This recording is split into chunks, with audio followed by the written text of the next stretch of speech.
A German shepherd was bleeding, chained to train tracks with no hope left. But what a baby did, moments later, deeply touched everyone around. Watch until the end. This act will move you. Subscribe to the channel and hit that bell to catch the next touching stories.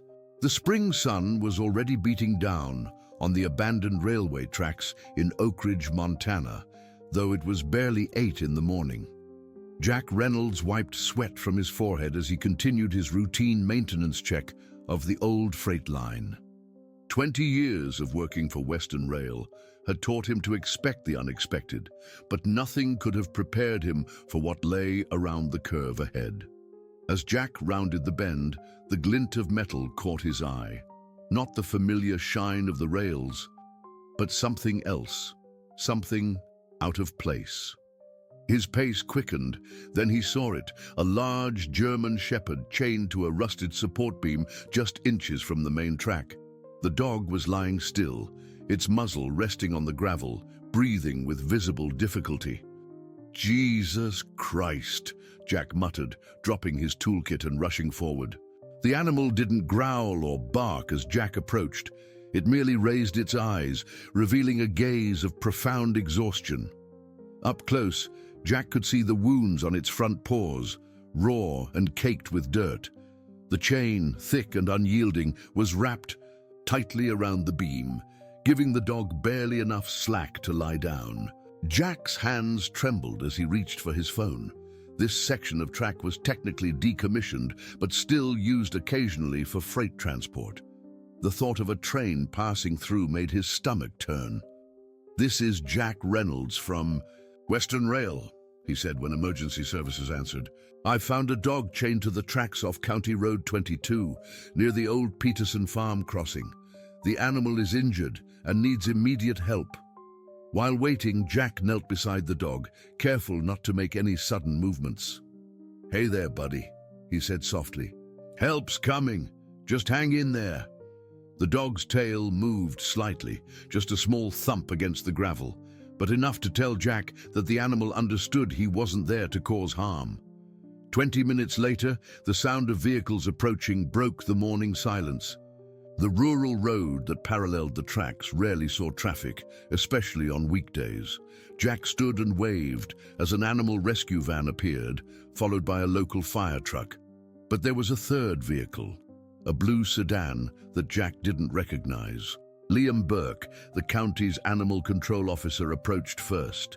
"Jesus, Jack, who would do something like this?" "No idea. Found him about half an hour ago, chains secured with some kind of industrial padlock. Couldn't get it off with my tools." The firefighters were already unloading equipment when Jack noticed a young woman stepping out of the blue sedan. She was cradling a baby no more than a year old against her hip. Something about her seemed vaguely familiar, though Jack couldn't place her. "Ma'am, you might want to stay back," called out Ryan, the fire chief. "We're handling an animal rescue situation here." The woman hesitated, then spoke. "I saw the emergency vehicles and pulled over. I'm Emma Crawford. I used to volunteer at the Mountain View Animal Shelter before." She gestured to the baby in her arms, who was becoming increasingly agitated, squirming and reaching out toward the tracks. Jack noticed how the child's eyes were fixed on the German shepherd, tiny hands opening and closing as if trying to grasp something invisible in the air. "Ethan, sweetie, what's wrong?" Emma tried to soothe the baby, but he continued to strain toward the dog, his face scrunching up in what looked like recognition rather than fear. The rescue team had gathered around the dog now, assessing the situation. The chain was tight and the padlock was rusted. They'd need bolt cutters, maybe even stronger equipment. "That's a serious restraint," Liam observed, examining the chain without touching it. Someone really didn't want this dog getting away. Emma stepped closer, despite the warnings, with little Ethan still reaching out insistently. "Does anyone know how long he's been here?" she asked, her voice trembling slightly. "Hard to say," Ryan replied. "The morning dew on the tracks is disturbed only around the dog, so probably overnight at least." Jack watched as Emma's expression shifted from concern to something deeper, a flash of recognition, perhaps. But that wasn't possible. How would she know a stray dog? "The closest vet clinic is 30 minutes away in Riverdale," Liam said, already on his phone. "I'll make sure they're ready for us when we get there." Emma had moved even closer now, and the baby in her arms was becoming more agitated, his small sounds evolving into insistent cries.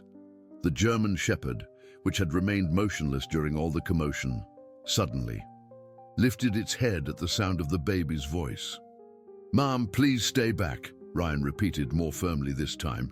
"We don't know how this animal might react." But Emma had seen what Jack had, the dog's response to her son's cries. "He's not aggressive," she said with unexpected certainty. He's responding to Ethan." The rescue team exchanged skeptical glances, but Jack was watching the dog's eyes. There was intelligence there and something else, a spark of recognition that mirrored what he'd seen in the baby's reaction. "Can I?" Emma swallowed hard. "Can I come closer? With Ethan? There's something, I can't explain it, but I think they know each other." Liam looked at Ryan, who reluctantly nodded. "Slowly," the fire chief instructed, "and I'll be right beside you." Emma approached gradually, holding Ethan securely. The baby had stopped crying and was now making soft, cooing sounds, still reaching toward the German Shepherd with unmistakable intent. When they were about 3 feet away, the dog's tail began to thump against the ground with more vigor. Its eyes remained fixed on the baby, who was now leaning so far forward that Emma had to tighten her grip. "Careful," Jack whispered, though he wasn't sure anymore who needed to be careful of whom. What happened next silenced everyone at the scene. Emma, unable to contain Ethan's determined squirming, knelt down on the gravel.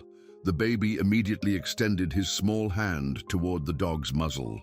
The German Shepherd, despite its weakened state, stretched its neck forward and gently, so gently it barely seemed real, licked the child's fingertips. Ethan giggled, a sound so bright and unexpected that it seemed to cut through the gravity of the moment. The dog's eyes softened and its tail wagged with newfound energy. "I don't believe it," Liam murmured. Emma's eyes had filled with tears. I think I know this dog," she said, her voice barely audible over the sounds of equipment being unloaded from the fire truck. Jack knelt beside her. "How is that possible?"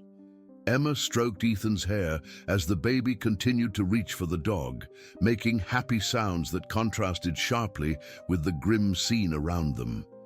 "Before Ethan was born, I volunteered at Mountain View Animal Shelter," she began, her voice growing stronger.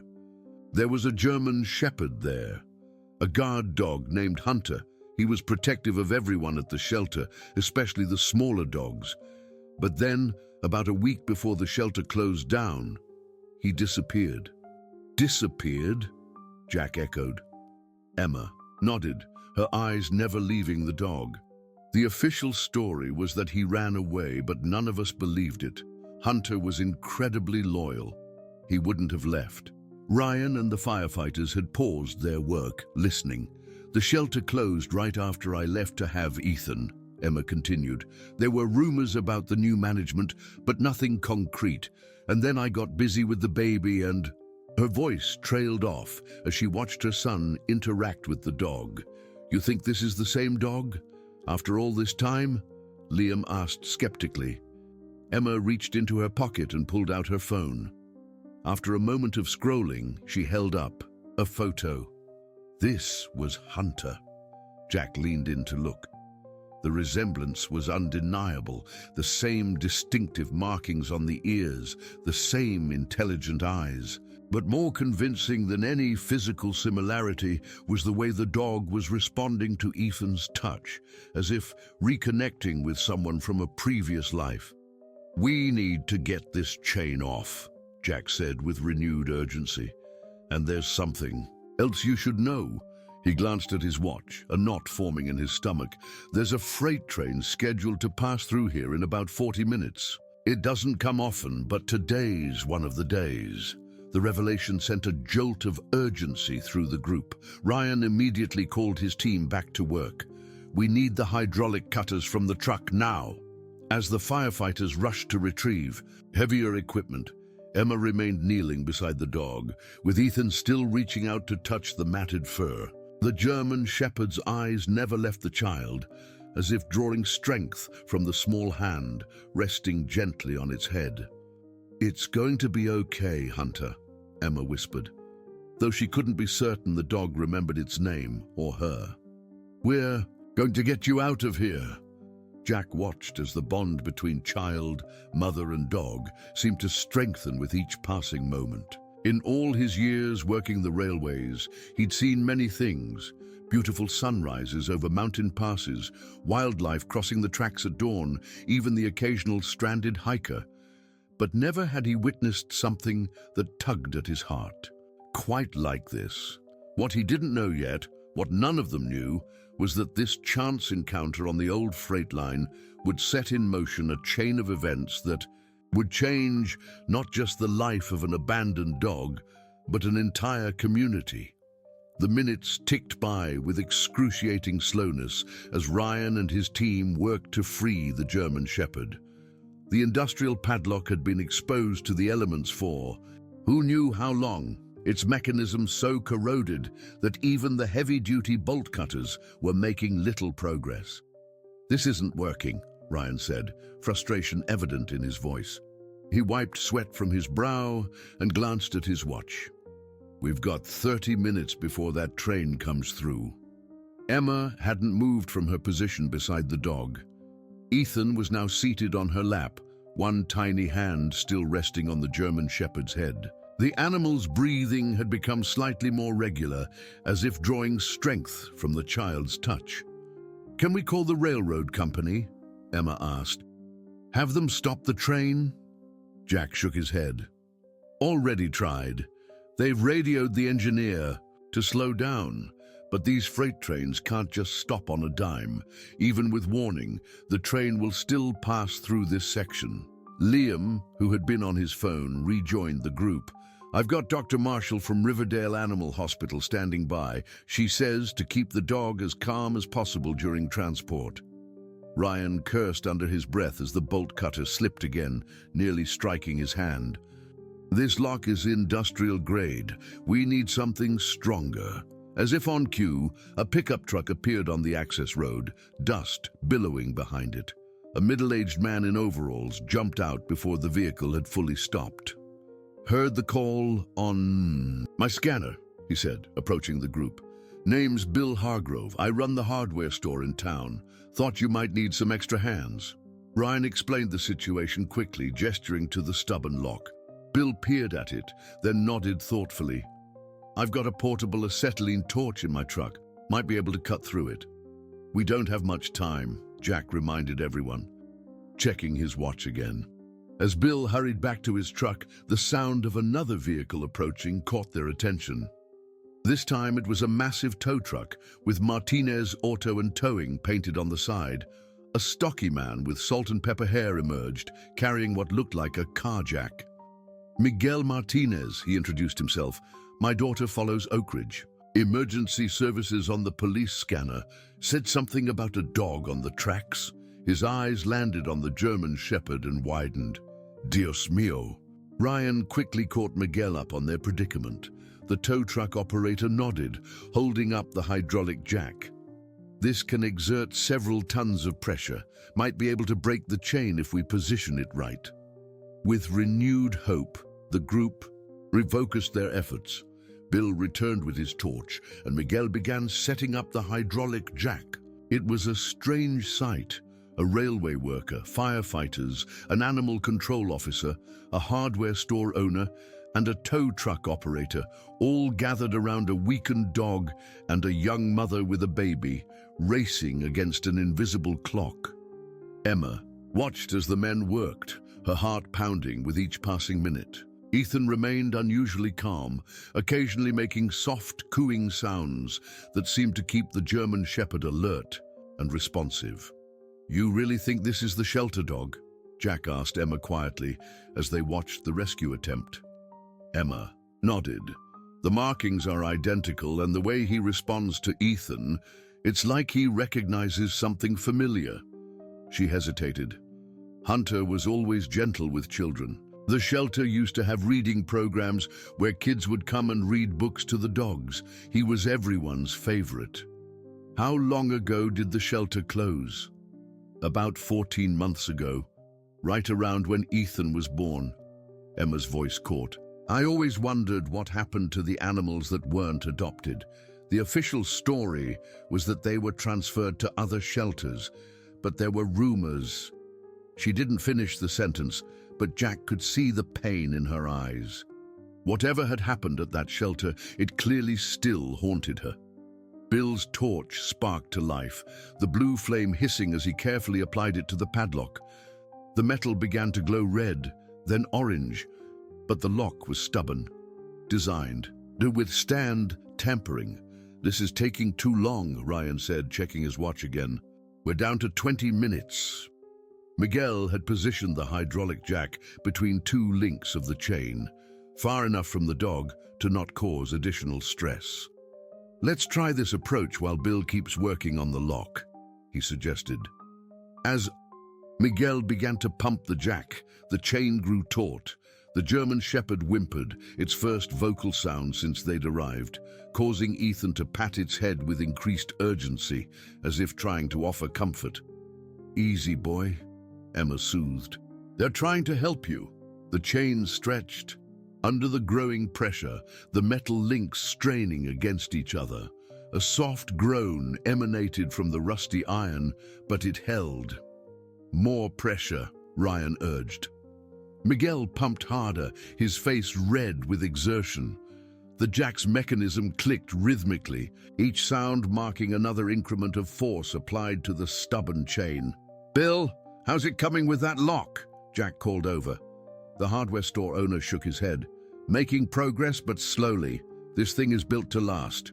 Suddenly, the distant sound of a train whistle cut through the tension. Jack's head snapped up, his face paling. That's earlier than expected. Ryan immediately got on his radio. Dispatch, contact the rail authority again. Tell them we have an emergency situation on the tracks near Peterson Crossing. We need more time. But they all knew the reality. A freight train's stopping distance was measured in miles, not feet. Even with warning, the train would still pass through. The German Shepherd seemed to sense the growing urgency. Its eyes, which had remained fixed on Ethan, now darted toward the sound of the approaching train. A low whine escaped its throat. Emma instinctively pulled Ethan closer, though she didn't move away from the dog. We need to get him free, she said, her voice cracking with emotion. We can't leave him here. The pressure on the chain continued to build as Miguel pushed the hydraulic jack to its limits. The metal was now emitting an ominous creaking sound, but still it held. Bill had switched tactics, now applying the torch to one of the chain links rather than the lock itself. The metal here is thinner, he explained. Might have better luck. Another train whistle closer this time. Jack estimated they had 15 minutes at most. We need to try something else, Ryan decided. Jack, help me with the rescue spreader from the truck. As they rushed to retrieve the powerful hydraulic tool, Emma continued to speak softly to the German Shepherd, one hand on its head while the other held Ethan securely. The baby had grown quiet, as if understanding the gravity of the situation. Do you remember me, Hunter? Emma whispered. I used to bring you treats during my evening shifts. Remember how you'd always let the smaller dogs eat first? The dog's eyes remained locked on her, a glimmer of recognition sparking in their depths. Its tail moved weakly against the gravel. Ryan and Jack returned with the rescue spreader, its massive jaws capable of prying open crushed vehicles. This is our best shot, Ryan said, positioning the tool between two links of the chain. Everyone, stand back. Emma reluctantly moved away, carrying Ethan, who immediately began to protest, reaching back toward the dog with insistent cries. The hydraulic spreader whined to life, its powerful jaws beginning to force the chain links apart. The metal groaned in protest, but still held firm. "Come on," Jack muttered, watching the clock. On his phone. "Come on!" Another train whistle, unmistakably closer. Ryan radioed dispatch again, his voice tight with strain. "What's the update on that train?" The response crackled over the radio. "Engineer reports he's slowing as much as safely possible, but will still pass through Peterson Crossing in approximately 10 minutes. Emma felt tears welling in her eyes.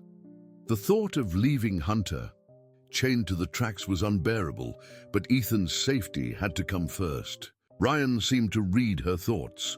"Ma'am, you should take your son back to your car now. We'll keep working, but I can't guarantee—" He didn't finish the sentence, but Emma understood. She nodded numbly, turning to carry a now crying Ethan back toward the road. As she walked away, something extraordinary happened. The German Shepherd, which had been too weak to stand, suddenly rose to its feet, straining against the chain with newfound strength. A deep bark erupted from its throat, the first real sign of vitality since they'd found him. Emma turned back, startled by the sound. Ethan's cries immediately intensified, his little body twisting in her arms as he reached toward the dog. With desperate determination, "Wait," Jack said, staring at the chain. "Something's happening." Where the rescue spreader had been applying pressure, one of the links had begun to change. The rust that coated it was cracking, revealing a much thinner section of metal beneath, a weak point that had been hidden. Until now. "There," Bill pointed. "That link is already compromised." Ryan immediately redirected the spreader to focus on the weakened link.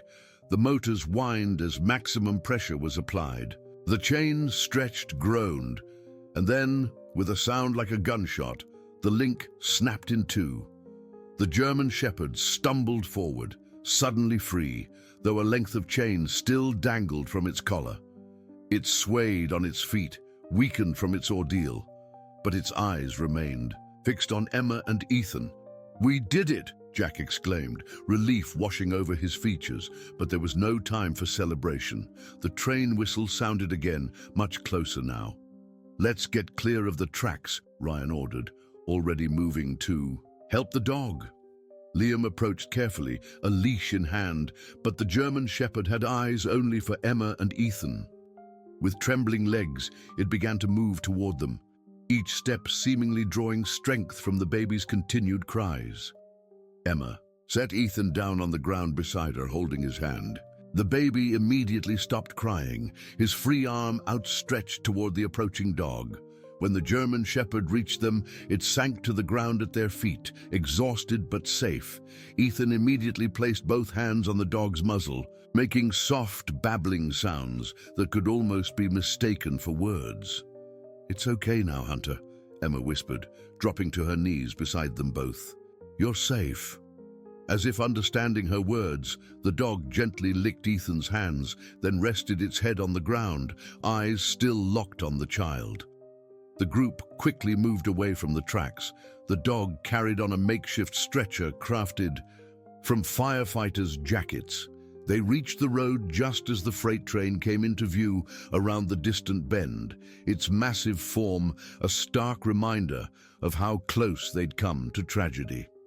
From the safety of the roadside, they watched as the train passed, its wheels thundering over the exact spot where, moments before, the German Shepherd had been chained. The wind from its passing stirred Emma's hair as she held Ethan close, the baby's eyes still fixed on the rescued dog. "We need to get him to the vet," Liam said, already preparing the transport carrier in his vehicle. Emma nodded, but a sudden realization made her hesitate. Can I come with you? I think Ethan's presence keeps him calm." Liam looked at Ryan, who shrugged. "It's not standard procedure, but given the circumstances." Jack stepped forward. "I'll follow in my truck. I want to make sure the dog gets proper care." Bill and Miguel exchanged glances, then nodded in agreement.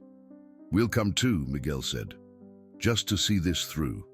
And so, an unlikely convoy, formed.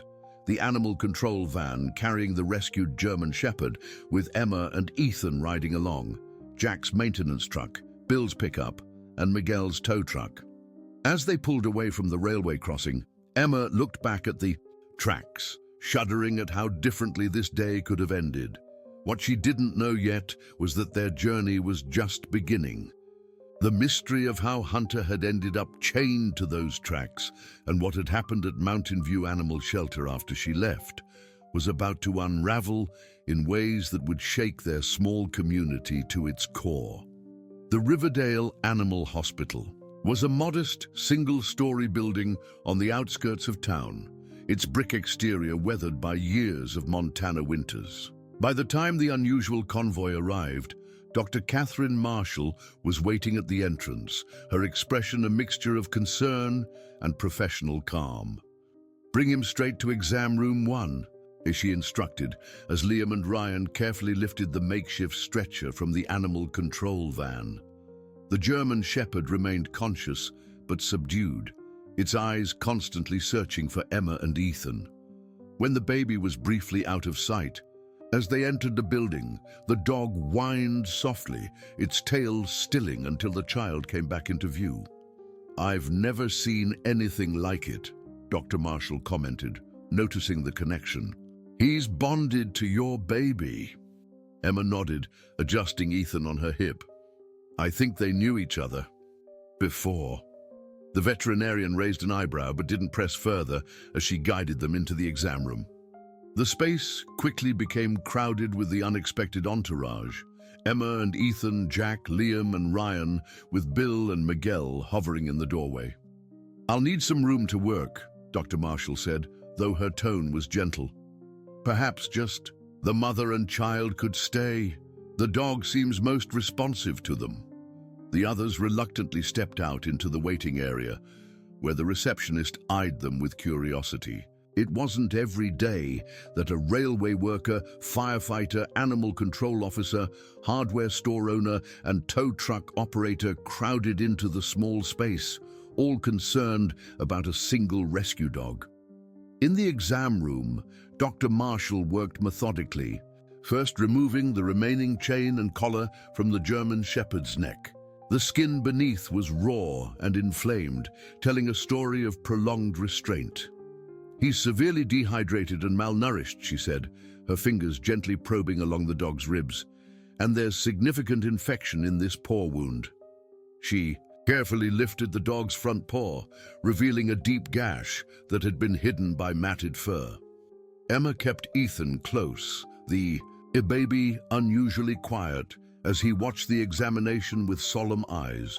Occasionally, he would reach out toward the dog, making soft sounds that seemed to calm the animal whenever Dr. Marshall's examination caused discomfort. "Does he have a microchip?" Emma asked hopefully. Dr. Marshall ran a scanner over the dog's body and shook her head. "No chip, which is unusual for a shelter dog." "Hunter had one," Emma said with certainty. "All the Mountain View dogs did." "It was shelter policy." The veterinarian frowned. "Someone must have removed it then. There's a small scar here that could be from chip extraction." She pointed to a barely visible mark on the back of the dog's neck. The implication hung in the air between them. Someone had deliberately tried to make this dog untraceable.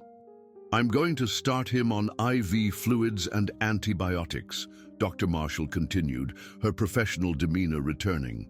"He'll need to stay here for observation, at least overnight." Emma nodded, but concern creased her brow. "Will he be okay?" "Dogs are remarkably resilient," the veterinarian replied with a small smile. "With proper care, he should make a full physical recovery." She hesitated.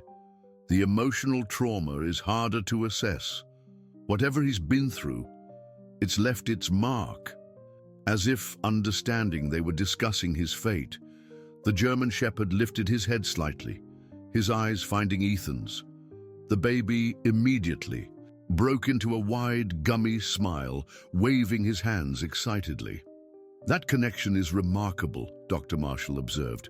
"How old is your son?" 14 months, Emma replied. He was born right around the time I left my volunteer position at Mountain View. I never brought him to the shelter, so they couldn't have met there. The veterinarian's eyebrows drew together. Mountain View? Wasn't that the shelter that closed down rather suddenly last year? Emma nodded. Right after new management took over. There were rumors about what happened to the animals that weren't adopted, but nothing was ever proven. Dr. Marshall's expression darkened.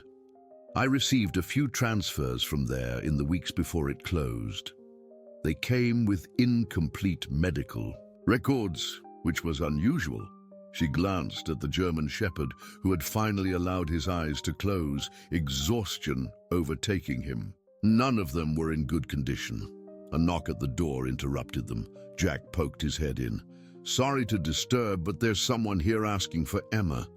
Says her name is Olivia Winters. Claims she used to work at Mountain View Shelter. A two. Emma's eyes widened. Olivia here? She turned to Dr. Marshall. She was the shelter manager before the new owners took over. The veterinarian nodded. Go ahead. We'll finish setting up his treatment. Your little one can stay if it helps. Keep the dog calm. Jack took Ethan while Emma stepped into the waiting room. A tall woman with prematurely grey hair stood amid the group of rescuers, her posture straight but her hands fidgeting nervously with the strap of her purse. Emma, she said, relief evident in her voice. I saw your post. My post? Emma repeated, confused. Liam stepped forward, holding up his phone. I took a photo of the rescue and posted it to the County Animal Services page. It's been shared hundreds of times in the last hour. On the screen was an image of the German shepherd being lifted onto the stretcher, with Emma and Ethan visible in the background. The caption read, Dramatic rescue of chained dog from railway tracks. Do you recognize this animal? Contact Oak Ridge Animal Control. Olivia nodded. A friend tagged me. I knew immediately it was Hunter. Her voice caught. I never believed he ran away. Emma guided Olivia to a quiet corner of the waiting room, away from the curious ears of the receptionists. What happened? Olivia, after I left. The older woman's face tightened. It was a nightmare, Emma. The day after Stuart Holdings took over, everything changed. They brought in their own staff, cut the volunteer program, stopped the community outreach initiatives. Stuart Holdings, Jack interrupted, having rejoined them with Ethan. The real estate development company? Olivia nodded grimly. They claimed they were going to modernize the shelter, make it more efficient, but within a week, animals started disappearing. First the older ones, then those with medical issues. Disappearing how? Ryan asked, his firefighter's instinct. For investigation evident in his tone. That's just it, we never knew for sure. They'd be there one day, gone the next. We were told they'd been transferred to partner facilities, but when I called those shelters to check on specific animals I'd grown attached to, they had no record of receiving them. Emma felt a chill run through her. And Hunter? He was the last straw for me, Olivia said, her eyes filling with tears. He disappeared the night before I quit. When I asked about him, Stuart's manager, a man named Victor Harlow, told me Hunter had become aggressive and had to be dealt with. But Hunter was the gentlest guard dog I'd ever known. He'd never shown aggression toward anyone. The group had fallen silent, the implications of Olivia's story settling over them like a heavy blanket. Why would a real estate company buy an animal shelter? Bill wondered aloud. For the land, Miguel answered immediately, his expression grim. The shelter sits on 5 acres just outside town, with that view of the mountains. Prime development property. Jack nodded slowly. But they couldn't just close it down immediately without public backlash, so instead, they made it fail, Emma finished, the pieces falling into place. Discontinued the popular programs, drove away volunteers, made the conditions so poor that adoptions would drop. And then what? Ryan asked, though his expression suggested he already knew the answer. What happened to the animals that weren't adopted? Olivia shook her head. I couldn't prove anything. I tried.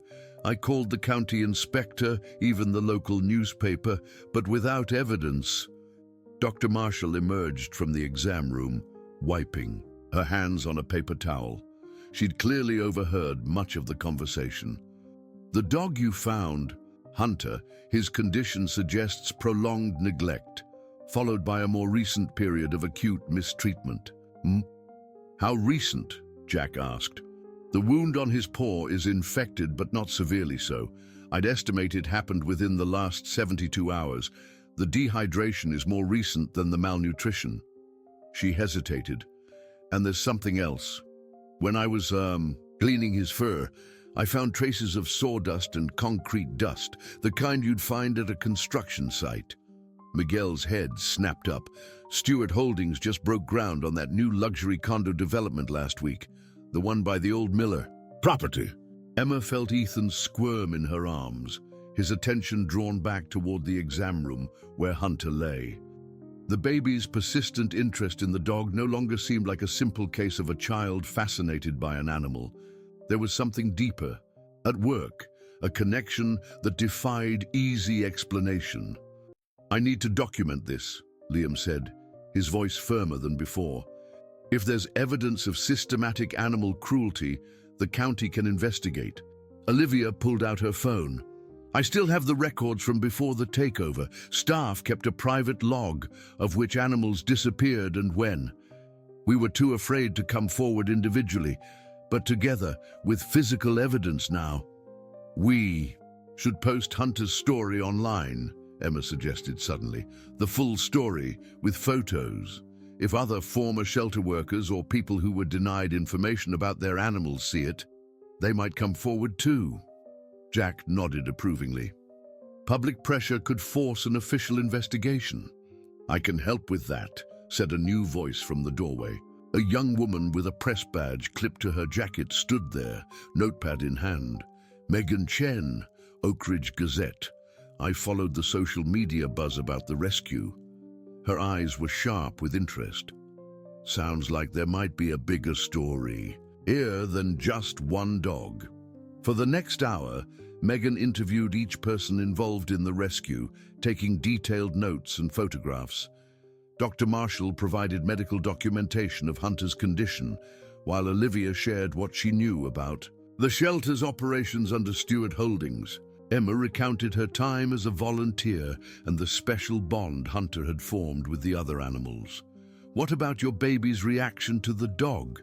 Megan asked, watching as Ethan continued to reach toward the exam room door. That seems unusual. Emma hesitated. I was already pregnant when I volunteered at the shelter. Hunter was always protective of me. It's almost like he recognizes Ethan somehow, even though they never met. Megan's eyes lit up. That's a powerful angle for the story. The dog who recognized a baby he never met. The child of the woman he once protected.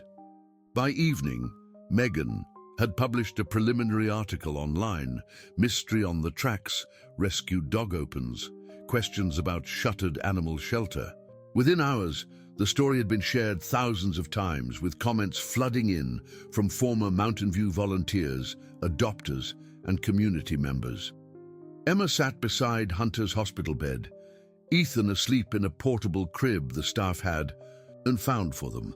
Dr. Marshall had agreed to let them stay, recognizing that separating the baby from the dog might impede the animal's recovery. The German Shepherd was sleeping now, his breathing stronger, the IV fluids already beginning to improve his condition. Her phone buzzed with another notification.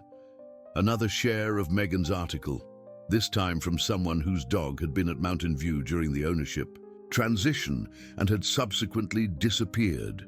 The message included a photo of their pet, along with a heartbreaking question.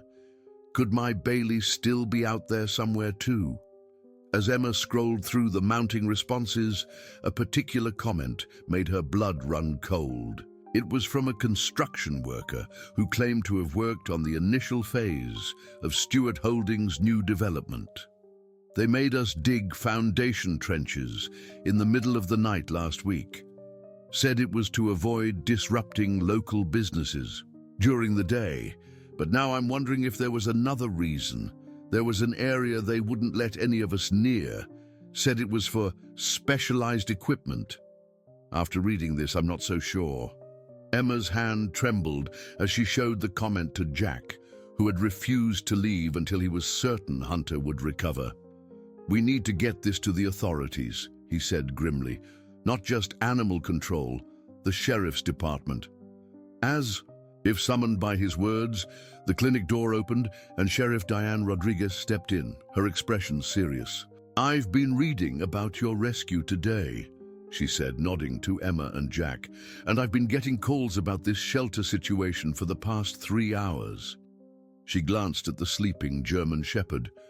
"Seems like finding this dog has opened quite a can of worms." Emma felt a surge of hope. With law enforcement involved, the truth about Mountain View and potentially other animals like Hunter might finally come to light. What she couldn't have anticipated was how quickly things would escalate, or how the simple act of rescuing one dog from the railway tracks would transform not just her life, but the entire community of Oak Ridge. 3 days after the dramatic rescue on the railway tracks, Emma sat in Dr. Marshall's office, Ethan playing contentedly on a blanket at her feet. Through the half-open door, she could see Hunter in his kennel, now able to stand and move around, though still weakened from his ordeal. "His recovery is remarkable," Dr. Marshall said, reviewing the chart in her hands. "The antibiotics have cleared the infection and he's gaining strength every day. Physically, he'll be ready to leave our care tomorrow." Emma nodded, relief washing over her. The past 72 hours had been a whirlwind of activity. Interviews with Sheriff Rodriguez, countless messages from former Mountain View volunteers and concerned citizens, and a community that had suddenly rallied around a cause they hadn't known existed a week ago. "And then what happens?" Emma asked, her voice soft. "Where does he go?" Dr. Marshall set the chart down, her expression gentle but professional. "Technically, as a stray with no registered owner, he would go to county animal control. Liam would place him up for adoption after a mandatory waiting period." Emma's heart sank. The thought of Hunter, for there was no doubt in her mind now that this was indeed the shelter's former guard dog. Going to strangers felt wrong, especially after everything he'd endured. "But," the veterinarian continued, "given the unusual circumstances in the ongoing investigation, Sheriff Rodriguez has suggested an alternative arrangement." Emma looked up, hope flickering across her features. "She's proposed that Hunter remain in foster care until the investigation concludes. And given his unusual bond with your son..." Dr. Marshall let the implication hang in the air. "You mean I could foster him?" Emma's voice caught in her throat. Dr. Marshall nodded. "It would be temporary officially, but in cases like these, foster arrangements often become permanent." A small sound from the floor drew their attention. Ethan had pulled himself up to standing using Emma's chair, his eyes fixed on the doorway where Hunter was visible in his kennel. The baby let out a string of babbles, punctuated by what sounded remarkably like, "Hun, hun!" Both women stared at the child in astonishment. "Did he just..." Dr. Marshall began. Emma nodded, tears springing to her eyes. "That's his first word." "Well, attempt at a word. He's been making sounds, but nothing recognizable until now." Dr. Marshall made a note in her file. "The bond between them is extraordinary. I've been practicing veterinary medicine for 15 years, and I've never seen anything quite like it." After completing the necessary paperwork, Emma was instructed to return the following day to bring Hunter home. As she gathered Ethan and prepared to leave, her phone buzzed with a message from Jack. "Meeting at Sheriff's Office 2 p.m. Bring Ethan if you can. Important developments." An hour later, Emma found herself in a conference room at the Oak Ridge Sheriff's Department. Jack was already there, along with Sheriff Rodriguez, Olivia, and 2 people Emma didn't recognize. A stern-looking woman in a business suit and a younger man with a laptop. Emma, thank you for coming, Sheriff Rodriguez said, gesturing to an empty chair. This is District Attorney Claire Simmons and her assistant, Marcus Webb. Emma settled Ethan on her lap, the baby unusually subdued in the formal setting.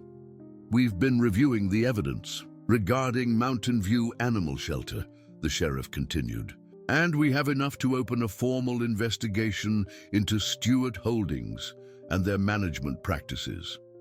Claire Simmons leaned forward. We've obtained a warrant to search the construction site based on the whistleblower testimony and other evidence your friends have gathered. Her voice was crisp, authoritative. The search is happening as we speak.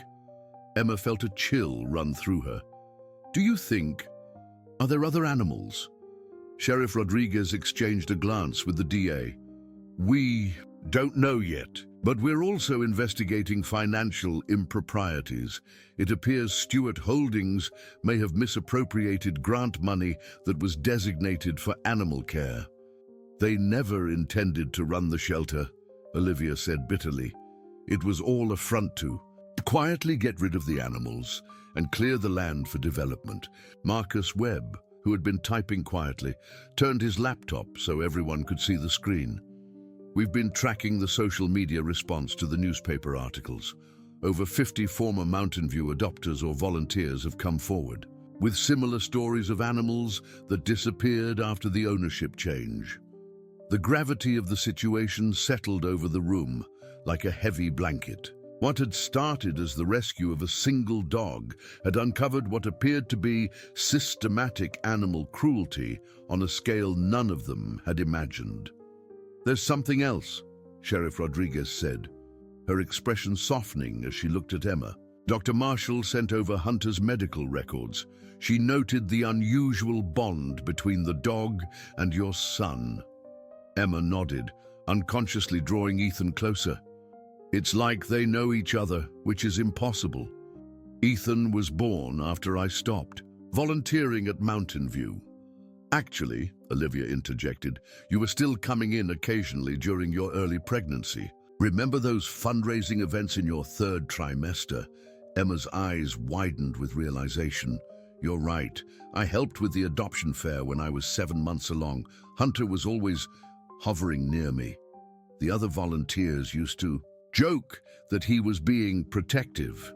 Claire Simmons raised an eyebrow. You think the dog somehow remembers your son from before he was born?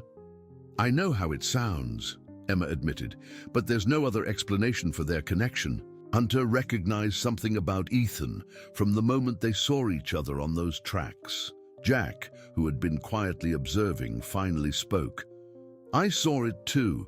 That dog was nearly unconscious when we found him, but he came alive when that baby touched him. It wasn't just any reaction, it was recognition. Sheriff Rodriguez's phone buzzed, interrupting the conversation. She stepped away to answer it, her expression growing increasingly serious as she listened. When she returned to the table, her face was grim. That was the search team at the construction site, she said, her voice tight. They've found something. The room fell silent, all eyes on the sheriff. Not animals, she clarified quickly, seeing the horror on their faces. Evidence, records. It appears someone at Stewart Holdings kept detailed documentation of what happened to each animal, and they found a locked room containing collars, tags, and removed microchips. Emma gasped, her hand flying to her mouth. Ethan, sensing her distress, began to whimper. They're being catalogued now, Sheriff Rodriguez continued, but preliminary examination suggests these were from the Mountain View animals that disappeared. And there's more. They found bank records suggesting payments to various individuals for disposal services. They were paying people to get rid of the animals, Olivia whispered, her face ashen. The district attorney nodded grimly. We're securing arrest warrants for Victor Harlow and 3 other Stewart Holdings executives. This goes beyond animal cruelty. We're looking at fraud, misappropriation of funds, and potential environmental violations as well. The meeting continued for another hour, with plans made for formal statements and a coordinated approach to the investigation. By the time Emma left, carrying a now sleeping Ethan, her mind was reeling with the implications of what they'd uncovered. Jack walked her to her car. "You okay?" he asked gently. Emma nodded, though she wasn't entirely sure it was true. "I just keep thinking about all those animals and how Hunter ended up chained to those tracks." "We'll find out," Jack promised. "Sheriff Rodriguez is thorough, and with the evidence they found today..." Emma settled Ethan into his car seat, the baby stirring slightly before drifting back to sleep. "I'm bringing Hunter home tomorrow," she said, changing the subject. "Foster care officially, but..." Jack smiled, the first real smile she'd seen from him since the rescue. "He belongs with you too. Anyone can see that." The next morning, Emma arrived at the veterinary clinic with a new collar, leash and dog bed in the trunk of her car. Dr. Marshall had prepared Hunter's discharge papers and a regimen of follow-up care instructions. "He's still underweight," the veterinarian explained. "So small, frequent meals are best. And he'll need these antibiotics for another week." Emma nodded, absorbing the information while Ethan squirmed excitedly in his stroller, clearly aware that today was the day Hunter would be coming home with them. When the German Shepherd was finally led into the reception area, the transformation from the half-dead animal they'd found on the tracks was remarkable. His coat, though still thin in places, had been washed and brushed. He walked with only a slight limp, and his eyes, once dull with exhaustion, were now alert and bright.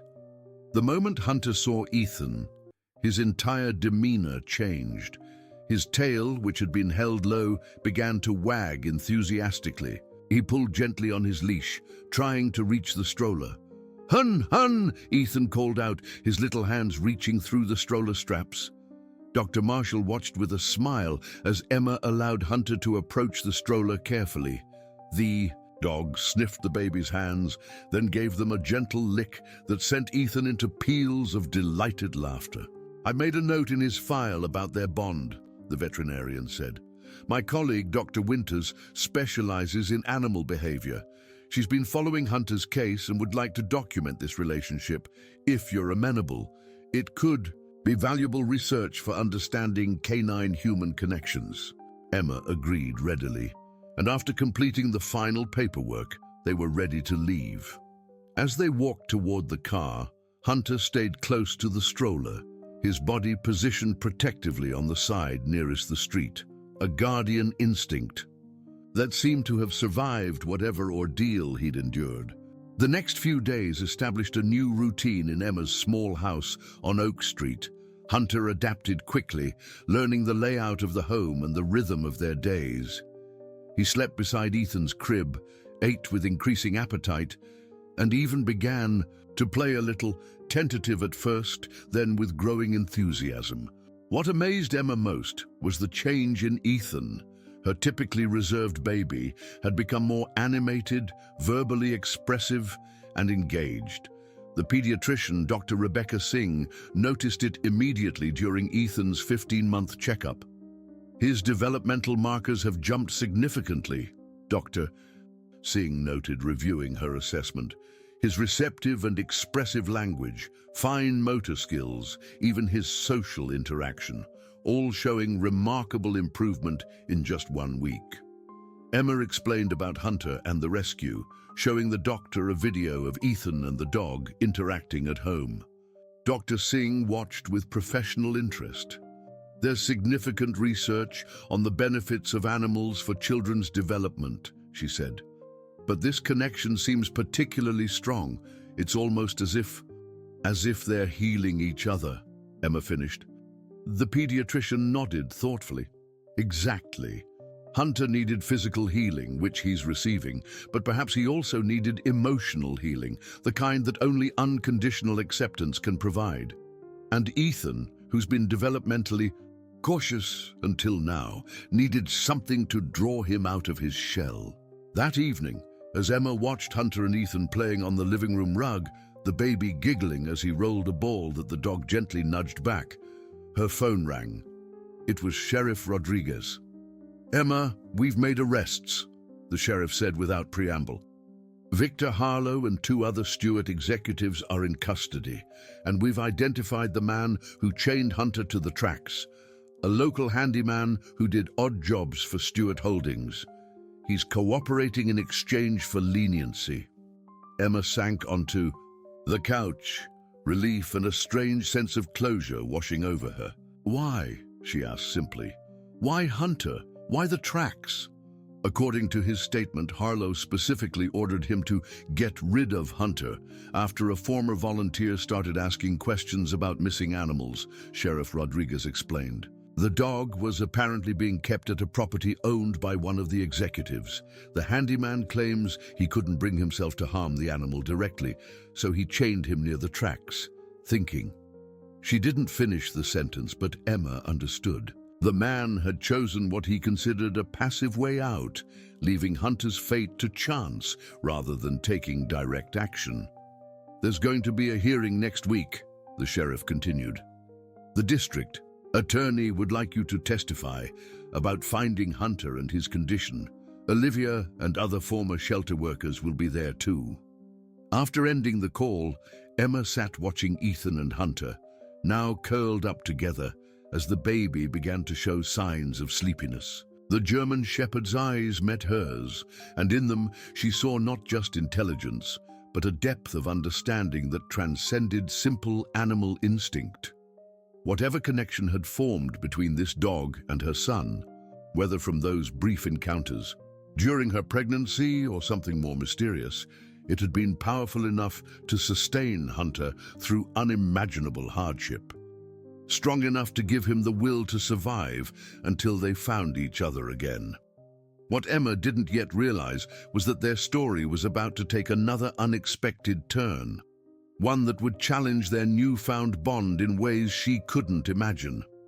The Oak Ridge County Courthouse buzzed with activity as Emma entered with Ethan on her hip and Hunter walking steadily beside them. In the weeks since the rescue, the case had attracted national attention, transforming from a simple animal cruelty hearing into something much larger. Emma's testimony was straightforward. She recounted finding Hunter on the tracks, his remarkable recognition of Ethan, and the subsequent discovery of what had happened at Mountain View Shelter. Throughout her statement, Hunter remained calm, beside Ethan's stroller, occasionally nuzzling the baby's hand when he became restless. "Ms. Crawford, isn't it possible that your baby simply has a natural affinity for dogs?" the defense attorney asked during cross-examination. "That you're projecting this idea of recognition onto what is simply a child's curiosity?" Emma met his gaze steadily. "My son said his first word the day after we found Hunter. It was the dog's name. Ethan had shown no interest in speaking before that. Their connection changed him overnight." By the end of the hearing, Victor Harlow and the other Stewart Holdings executives looked visibly uncomfortable as evidence mounted against them. Financial records showing misappropriation of shelter funds, testimony from former employees, and documentation of the disposal of unwanted animals. Outside the courtroom, Emma was approached by Patricia Donovan from the Oak Ridge Community Foundation. "Your story, Hunter's story, has resonated with people far beyond our town," she explained. "We're proposing a community initiative to establish new standards for animal shelter oversight. We're calling it Hunter's Law. Would you consider joining the steering committee?" Emma hesitated, glancing down at Hunter and Ethan. "I'm just a single mum with a part-time business. I'm not an activist." Patricia smiled gently. "Sometimes leadership finds us in unexpected ways." Over the following weeks, the community mobilized around the cause. Jack helped renovate a vacant building for a new shelter. Bill Hargrove donated materials, and Miguel Martinez organized local contractors to provide free labor. Dr. Marshall established a veterinary clinic at the facility, while Sheriff Rodriguez proposed a new animal welfare division in her department. Through it all, Hunter's recovery continued. Dr. Winters, an animal behaviorist, documented his interactions with Ethan with fascination. "It's as if they have their own language," she noted, watching as Hunter anticipated exactly what would capture the baby's attention next. 3 weeks into the trial, Megan Chen arrived at Emma's doorstep with troubling news. The National Animal Welfare Association is filing for custody of Hunter as their symbolic ambassador. They want to take him to Washington. Emma felt her blood run cold. "He's not a mascot. He's family." The following day, Claire Simmons confirmed the legal challenge. They have standing to make this request. Hunter is technically still county property, despite your foster arrangement. That evening, as Emma shared the news with Jack, an idea formed. What if we propose an alternative? Not just for Hunter to stay with us, but for Oak Ridge to become a model for other communities. Hunter as the inspiration rather than the mascot. Working with the Community Foundation, Emma developed a formal proposal combining local initiative with national impact. When the court reconvened to consider the NAWA petition, she presented her case with Hunter at her feet and Ethan on her hip. "Hunter doesn't need to leave Oak Ridge to make a difference," she concluded.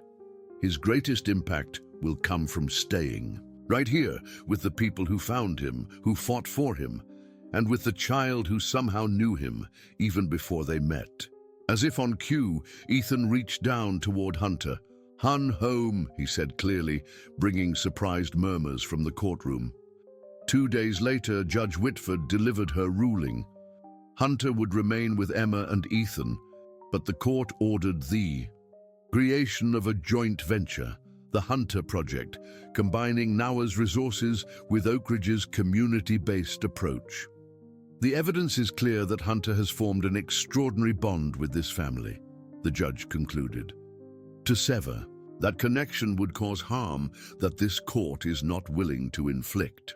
6 months later, Emma stood at the entrance of the newly completed Hunter Community Animal Center. Jack held Ethan, now a chattering toddler, while Hunter sat at attention, wearing his therapy dog vest.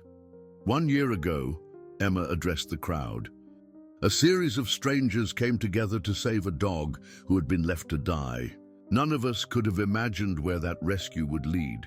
To justice for animals who had no voice, to a community rediscovering its capacity for compassion. She glanced down at Hunter. But perhaps the most profound transformation has been the most personal one. A traumatized dog and a developmentally delayed child, healing each other through a connection that science can't fully explain. As the ceremony concluded and the crowd moved inside, Jack remained on the steps with Emma. "I was thinking," he said tentatively, "maybe it's time we made things more official." Emma looked up at him, a smile spreading across her face. "Are you asking what I think you're asking?" "Well, I already have Hunter's approval, and Ethan seems to like having me around." "Jack stay forever?" Ethan asked, his developing language skills still occasionally surprising them. Emma looked from Ethan to Hunter to Jack, feeling the pieces of her life settling into place. "Yes," she said simply. "Jack stays forever." Later that evening, Emma watched as a small girl with pigtails connected with a 3-legged border collie that had been fearful of previous visitors. The dog approached cautiously, then with growing interest, finally licking the child's fingers, a gesture hauntingly similar to Hunter's first interaction with Ethan. As the girl's parents approached, Emma caught the mother's eye. "I think your daughter has just been chosen." And in that moment, Emma understood that Hunter's story hadn't ended with their happy outcome.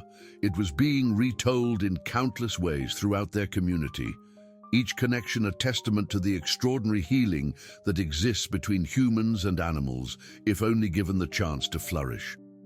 Dear listeners, we hope that Hunter and Ethan's extraordinary journey has touched your hearts. This tale of resilience and connection reminds us of the profound bonds that can form between humans and animals, bonds that sometimes defy explanation but always enrich our lives. If you've been moved by this story, we've created a special playlist featuring equally compelling narratives of hope and second chances. You'll find it by clicking the link to your left. Don't forget to subscribe to our channel and like this video. Every day, we bring you unique stories that explore life's unexpected connections. We'd love to hear your own stories of remarkable animal bonds in the comments below. Has an animal ever changed your life in a way you never expected? Your experiences might inspire our next storytelling journey.